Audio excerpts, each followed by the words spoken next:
Hello. Today I'm going to read chapters 5 and 6 of Charlie and the Chocolate Factory. The end of chapter 4, we saw that the headline was The Wonka Factory will be open at last to a lucky few. Chapter 5 is called The Golden Tickets. You mean people are actually going to be allowed to go inside the factory? Cried Grandpa Joe. Read us what it says, quickly. All right, said Mr. Bucket, smoothing out the newspaper. Listen. Evening Bulletin. Mr. Willy Wonka, the candy-making genius, whom nobody has seen for the last 10 years, sent out the following notice today. I, Willy Wonka, have decided to allow 5 children, just 5, mind you, and no more, to visit my factory this year. These lucky 5 will be shown around personally by me, and they will be allowed to see all the secrets and the magic of my factory. Then, at the end of the tour, as a special present, all of them will be given enough chocolates and candies to last them the rest of their lives. So watch out for the golden tickets. 5 golden tickets have been printed on golden paper, and these 5 golden tickets have been hidden underneath the ordinary wrapping paper of 5 ordinary candy bars. These 5 candy bars may be anywhere, in any shop, in any street, in any town, in any country in the world, upon any counter where Wonka's candies are sold. And the 5 lucky finders of these 5 golden tickets are the only ones who will be allowed to visit my factory and see what it's like now inside. Good luck to all of you and happy hunting. Signed, Willy Wonka.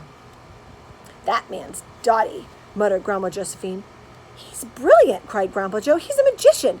Just imagine what will happen now. The whole world will be searching for those golden tickets. Everyone will be buying Wonka's candy bars in the hope of finding one. He'll sell more than ever before. Oh, how exciting it will be to find one. And all the chocolate and the candies that you eat for the rest of your life? Free, said Grandpa George. Just imagine that. They'd have to deliver them in a truck, said Grandma Georgina.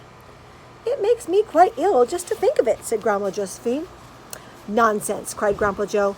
Wouldn't it be something, Charlie, to open a bar of candy and see a golden ticket glistening inside? It certainly would, Grandpa. But there isn't a hope, said Charlie sadly. I only get 1 bar a year. You never know, darling, said Grandma Georgina. It's your birthday next week. You have as much chance as anybody else. I'm afraid that simply isn't true, said Grandpa George. The kids who are going to find the golden tickets are the ones who can afford to buy candy bars every day. Our Charlie only gets 1 a year. There isn't any hope. Chapter 6. The First 2 Finders. The very next day, the first golden ticket was found. The finder was a boy called Augustus Gloop, and Mr. Bucket's evening newspaper carried a large picture of him on the front page. The picture showed a 9-year-old boy who was so enormously fat he looked as though he had been blown up with a powerful pump. Great flabby folds of fat bulged out from every part of his body, and his face was like a monstrous ball of dough with 2 small, greedy, curranty eyes peering out upon the world. The town in which Augustus Gloop lived, the newspaper said, had gone wild with excitement over their hero. Flags were flying from all the windows, children had been given a holiday from school, and a parade was being organized in honor of the famous youth. I just knew Augustus would find a golden ticket, his mother had told the newspaper. He'd eat so many candy bars a day, it was almost impossible for him not to find one. Eating is his hobby, you know. That's all he's interested in. But still, that's better than being a hooligan and shooting off Zif guns and things like that in his spare time, isn't it? And what I always say is, he wouldn't go on eating like that unless he needed nourishment, would he? It's all vitamins anyway. What a thrill it will be for him to visit Mr. Wonka's marvelous factory. We're just as proud as can be. Here's a picture of him.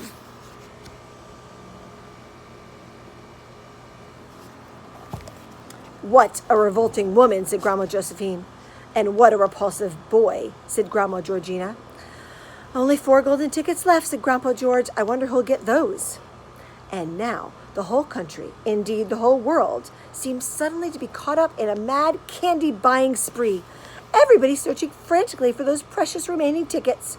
Fully grown women were seen going into sweet shops and buying 10 Wonka candy bars at a time, then tearing off the wrappers on the spot and peering eagerly underneath for a glint of the golden paper. Children were taking hammers and smashing their piggy banks and running out to the shops with handfuls of money. In one city, A famous gangster robbed a bank of $5,000 and spent the whole lot on candy bars that same afternoon. And when the police came to arrest him, they found him sitting on the floor amidst mountains of candy, ripping off wrappers with the blade of a long dagger. In far-off Russia, a woman called Charlotte Russe claimed to have found the second ticket, but it turned out to be a clever fake. In England, the famous scientist, Professor Foulbody, invented a machine which would tell you at once, without opening the wrapper of a candy bar, whether or not there was a golden ticket hidden underneath it. The machine had a mechanical arm that shot out with a tremendous force and grabbed hold of anything that had the slightest bit of gold inside it. And for a moment, it looked like it would be the answer to everything. But unfortunately, while the professor was showing off the machine to the public at the candy counter of a large department store, the mechanical arm shot out and made a grab for the gold filling in the back tooth of a duchess who was standing nearby. There was an ugly scene, and the machine was smashed by the crowds. Suddenly, on the day before Charlie Bucket's birthday, the newspapers announced that the second golden ticket had been found. The lucky person was a small girl named Veruca Salt, who lived with her rich parents in a great city far away. Once again, Mr. Bucket's evening newspaper carried a big picture of the finder.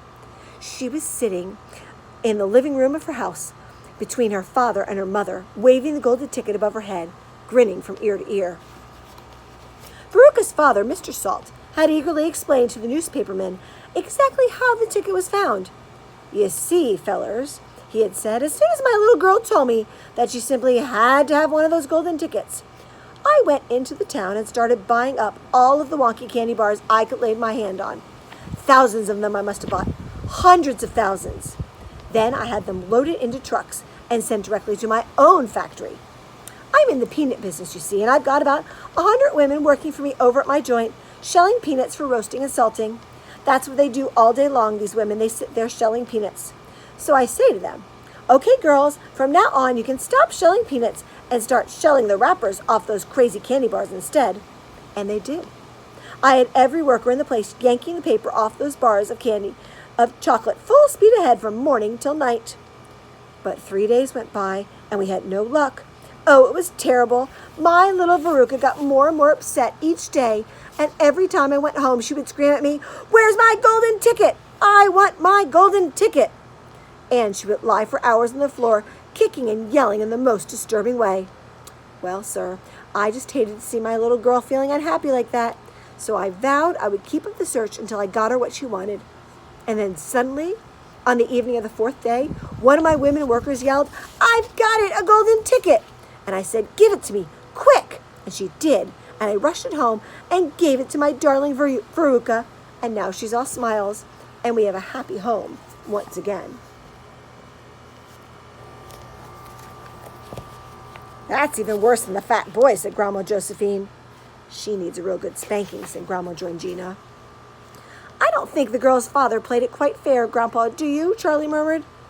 "He spoils her," Grandpa Joe said. "And no good can ever come from spoiling a child like that, Charlie. You mark my words."